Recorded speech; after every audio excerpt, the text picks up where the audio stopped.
Treasure Island by Robert Louis Stevenson. Chapter 16. The narrative continued by the doctor. How the ship was abandoned. Vocabulary. Lily Bolero. An English march derived from an Irish jig. A jolly boat is a type of ship's boat of the 18th and 19th centuries. Durst means dared. Stockade is an enclosure protected by a wall of wooden posts. 20 is 40.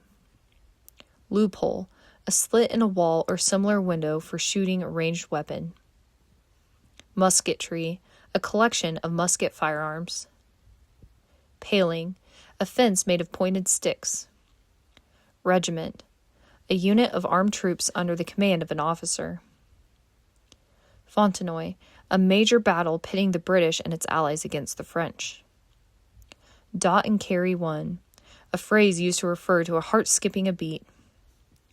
To dilly-dally means to dawdle, waste time, or to procrastinate. A palisade is a wall of wooden stakes used as a defensive barrier. Painter here means a rope connected to the bow of a ship used to attach it to, like a jetty or another boat. 2 fathoms and a half is 15. Chapter 16. The narrative continued by the doctor. How the ship was abandoned. It was about 1:30, 3 bells in the sea phrase, that the 2 boats went ashore from the Hispaniola. The captain, the squire, and I were talking matters over in the cabin. Had there been a breath of wind, we should have fallen on the 6 mutineers who were left aboard with us, slipped our cable, and away to sea. But the wind was wanting, and to complete our helplessness, down came Hunter with the news that Jim Hawkins had slipped into a boat and was gone ashore with the rest. It had never occurred to us to doubt Jim Hawkins, but we were alarmed for his safety. With the men and the temper they were in, it seemed an even chance if we should see the lad again. We ran on deck. The pitch was bubbling in the seams. The nasty stench of the place turned me sick. If ever a man smelt fever and dysentery, it was in that abominable anchorage. The 6 scoundrels were sitting grumbling under a sail in the forecastle. Ashore we could see the gigs had made fast, and a man sitting in each. Hard by where the river runs in, one of them was whistling Lily Bolero. Waiting was a strain, and it was decided that Hunter and I should go ashore with the jolly boat in quest of information. The gigs had leaned to the right, but Hunter and I pulled straight in the direction of the stockade upon the chart. The 2 who were left guarding their boats seemed in a bustle at our appearance. Lily Bolero stopped off, and I could see the pair discussing what they ought to do. Had they gone and told Silver, all might have turned out differently, but they had their orders, I suppose, and decided to sit quietly where they were and hark back to Lily Bolero. There was a slight bend in the coast, and I steered so as to put it between us.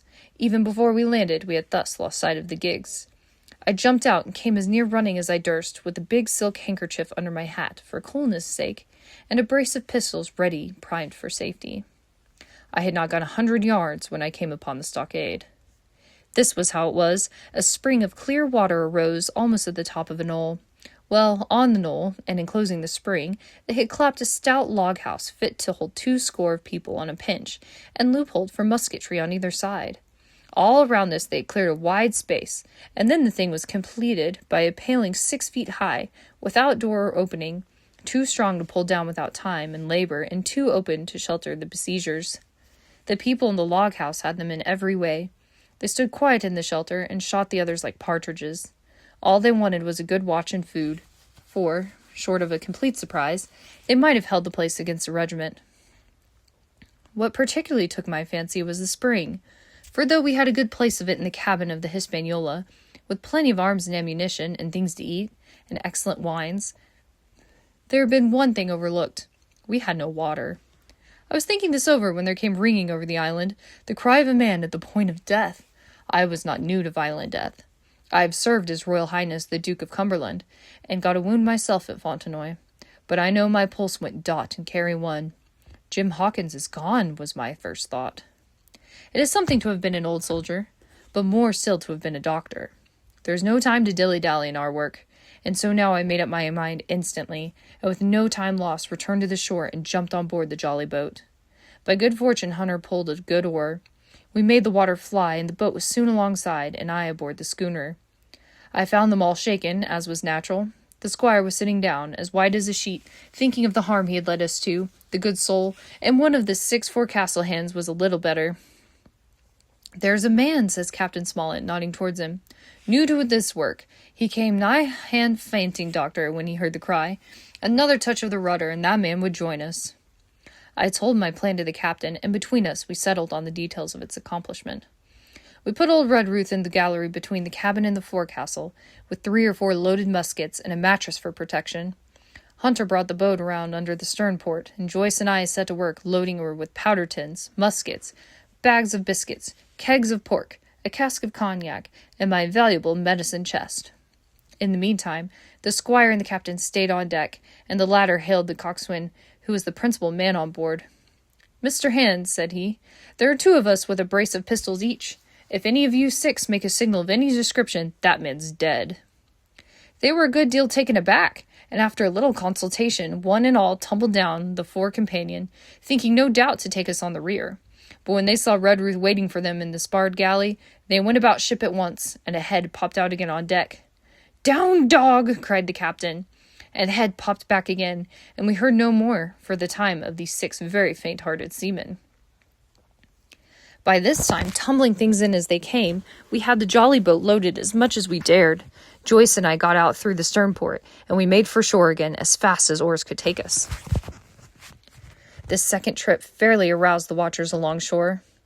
Lily Bolero was dropped again, and just before we lost sight of them behind the little point, one of them whipped ashore and disappeared. I had half a mind to change my plan and destroy their boats, but I feared that Silver and the others might be close at hand, and all might be very well lost by trying for too much. We'd soon touched land in the same place as before, and set to provision the blockhouse. All 3 made the first journey, heavily laden, and tossed our stores over the palisade. Then, leaving Joyce to guard them, 1 man to be sure, but with half a dozen muskets, Hunter and I returned to the jolly boat, and landed ourselves once more. So we proceeded, without pausing to take breath, till the whole cargo was bestowed, when the 2 servants took up their position in the blockhouse, and I, with all my power, sculled back to the Hispaniola. That we should have risked a second boatload seems more daring than it really was. They had the advantage of numbers, of course, but we had the advantage of arms. Not one of the men ashore had a musket, and before they could get within range for pistol shooting, we flattered ourselves we should be able to give a good account of a half-dozen at least. The squire was waiting for me at the stern window, all his faintness gone from him. He caught the painter and made it fast, and we fell to the loading the boat for our very lives. Pork, powder, and biscuit was the cargo, with only a musket and a cutlass apiece for the squire and me and Redruth and the captain. The rest of the arms and powder we dropped overboard in 2 fathoms and a half of water, so that we could see the bright steel shining far below us in the sun, on the clean, sandy bottom. By this time the tide was beginning to ebb, and the ship was swinging round to her anchor. Voices were heard faintly hallooing in the direction of the 2 gigs, and though this reassured us for Joyce and Hunter, who were well to the eastward, it warned our party to be off.